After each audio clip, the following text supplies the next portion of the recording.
Taiwan. I'm Ethan Liu with news from here in Taiwan and around the world.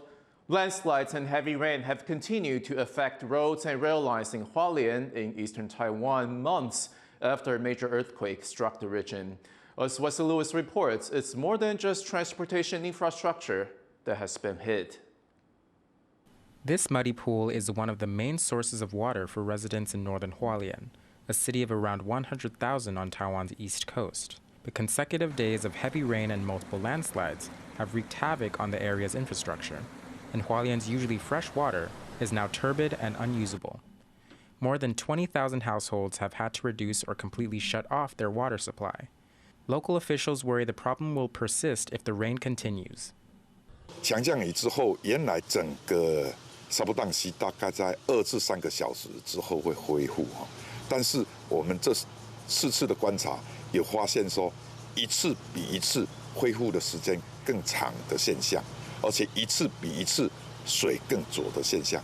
Hualien is still recovering from a magnitude 7.2 earthquake that struck off the coast in April, and local officials say the water supply had been alarmingly low, even before the current problems.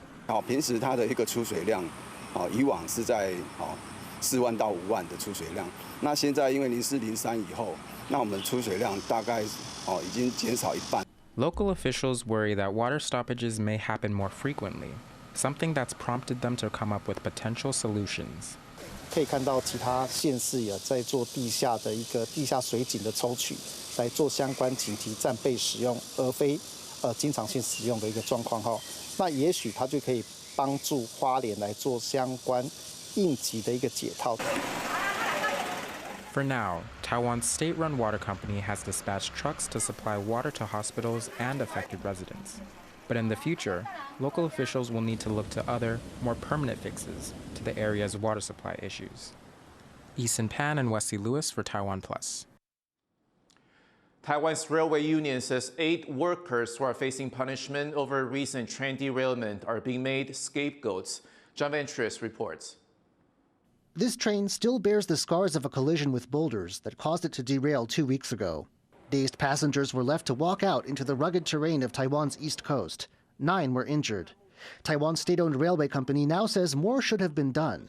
It's rewarding 4 employees, including the conductor, for their actions, and punishing 8 others for negligence. One of the stiffest punishments is going to a worker charged with monitoring security cameras. A camera overlooking the accident site captured the flood that dragged the boulders onto the tracks as it happened, 19 minutes before the train crashed into the fallen rocks. But no one warned the crew there was danger ahead. 发生这个事情的那个当下，他人是在里面。他自述呢，就是他在里面有做监看，但是他没有注意到那2个荧幕，他的确没有看到，所以他也没有反应跟通报。 The company's chair has asked to be punished as well. But the railway union disputes the idea that the people monitoring the cameras were negligent. 这些第一线的员工是在一个有非常多几十甚至到上百的荧幕前面在进行监控的。等到就是收到了相关气象单位或者是监测单位的通知，我们公路段的同仁才会特别针对该路段去进行监控。台铁的这个杜董事长不要因为自己要政治负责，连带拉基层员工下水。 As the rail company hands out rewards and punishments, it's also taking steps to prevent similar accidents. By the end of the month, it expects to dredge streams along the tracks, have 2 people monitoring the camera at the accident site 24/7, and set up a landslide warning system nearby. Other work, like shoring up vulnerable mountain slopes, may be done by the end of the year. But eastern Taiwan's mountains are prone to landslides, especially after recent earthquakes and heavy rains. A rockslide Thursday morning put more boulders on the rail line that runs through the east, a demonstration of how hard a task the railroad company has ahead of it. Justin Wu and John Van Trieste for TaiwanPlus. The Defense Ministry says it spotted 30 Chinese military aircraft and 8 naval ships operating around Taiwan on Wednesday. 19 of those aircraft crossed the median line of the Taiwan Strait and entered the country's air defense identification zone. This zone is not Taiwan's sovereign airspace, but is used by the military for defensive purposes. The Defense Ministry says it deployed its own aircraft, vessels, and coastal missile systems in response. The military in Taiwan's outlying Matsu Island says it's fully prepared to respond after Chinese civilian drone delayed flights at the local airport. The incident earlier this week led to flight delays and saw the drone flying around the airport for over 20 minutes. The military says it followed proper procedure to notify air traffic controllers and took precautions after evaluating the threat. The outlying Matsu Islands are among the closest pieces of Taiwanese territory to China, sitting just 20 kilometers from the Chinese coast. A proposal to tighten regulations on recalling elected officials is sparking more fights in Taiwan's legislature. Some warn that if passed, the amendments could limit citizens' power to check public officials. Tiffany Wong reports. Taiwan's two main parties are clashing once again over a controversial proposal, this time on the law governing recalls of elected officials. The main opposition, Kuomintang, has proposed amendments to the Election and Recall Act that would raise the threshold for the number of votes needed for a successful recall. Discussions were due to begin today, but the committee was unable to begin its review, as legislators from the ruling Democratic Progressive Party shouted slogans and even physically fought with KMT legislators.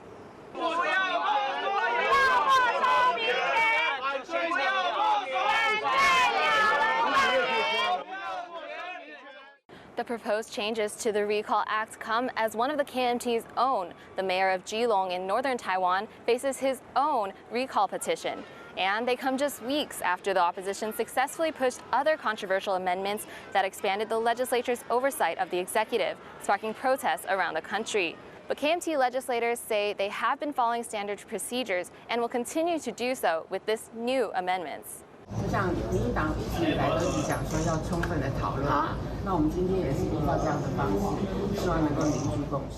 But to pass the amendments, the KMT needs the support of the Taiwan People's Party, a third party that now plays the determining role in the legislature.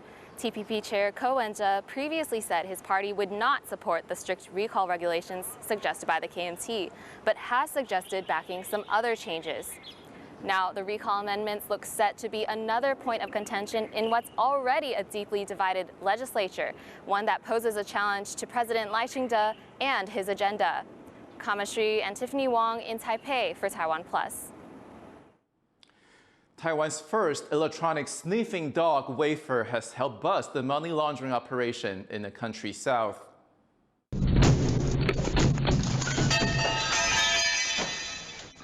Investigators in Kaohsiung say the criminal group laundered more than $156 million through their gambling website over 6 months. They say Wafer played an important role in gathering evidence by sniffing out 2 cell phones hidden at the crime scene. Wafer is trained to smell chemical compounds found in electronics. He joined the country's police force in September last year. A Little League team from northern Taiwan is heading to the United States after winning the Asia-Pacific Regional Tournament in South Korea. Guishan Elementary School in Taoyuan defeated South Korea 3-0 in the final of the Little League World Series tournament on Wednesday. Their victory follows Shinmin Junior High School's massive 10-0 win against Japan on Tuesday in the Junior League at the same tournament. Both teams have now secured a spot in their respective divisions' World Series finals, which will be held in August in the U.S. Taiwanese sprinter Chun-han has clinched the spot at this year's Paris Olympics. 其实当下心情是还蛮平静的，因为我们都很积极的去准备，不管是赛事或是训练。 This will mark Yang's second appearance at the Summer Olympics after competing in the 100-meter dash at Tokyo 2020. The 27-year-old, known as the fastest man in Taiwan, ranks 46th in the world in the men's 200 meters. Barbie, one of the world's most beloved dolls, isn't just for kids. Our reporter Cindy Chi visits a Barbie outfit design workshop to explore how people of all ages are having fun with these iconic dolls.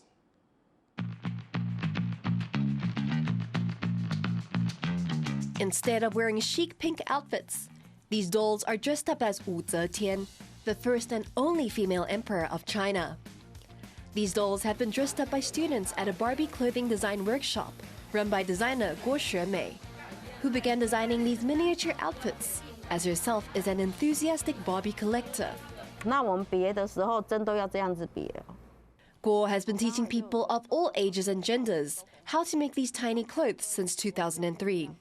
Her courses focus on designing Barbie outfits that showcase a wide array of cultures, including from Korea, indigenous communities, and many more.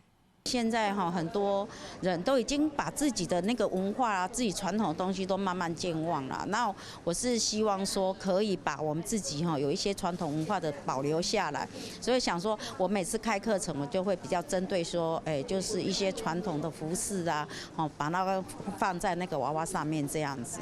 Ensuring the traditional garb accurately represents the culture requires extensive research. Guo emphasizes the importance of fully understanding every detail and the meaning of the outfits. After the fact-checking, the next step is to design and create outfits by hand, which is its own process. 就是说，先设计它的一个那个款式，比如说是像我们现在是唐朝服饰嘛，那我先想好说，它必须要有哪些配件、哪些布料，还有它的鞋子必须要用什么东西，然后我要用什么方式去教他们这样子。Guo says she feels proud when she sees what her students are able to accomplish, and some have even taken her courses multiple times. 上次还做一个，这个是第二个做人像的，大家都很厉害。我还不算是做的最好的。但每次会有不同的阶段，有不同新的东西，那有不同的东西，然后老师有新的教法，也有不同的打版跟制版，还有整个的那个制作的过程。For students with clothing design experience, creating Barbie outfits is somewhat different from what they might be used to. 我们做人的衣服的话，它的那个工序比较多一点。那那个就是迷你世界里面的人物呢，它可能就是可以比较简化一点，所以可能在我们所谓的 SOP 流程当中呢，它可能有些要先做或后做，会跟我们做真人的部分会不太一样。Though it's a niche workshop here in Taiwan, the designers here are showing how childhood dolls can be more than just toys, but also a celebration of cultural diversity and heritage. Justin Wu, Kamashu, and Sandy Chi for TaiwanPlus. A Shanghai nightclub is creating a space where deaf and hearing people can party together without barriers. John Van Trist has this story.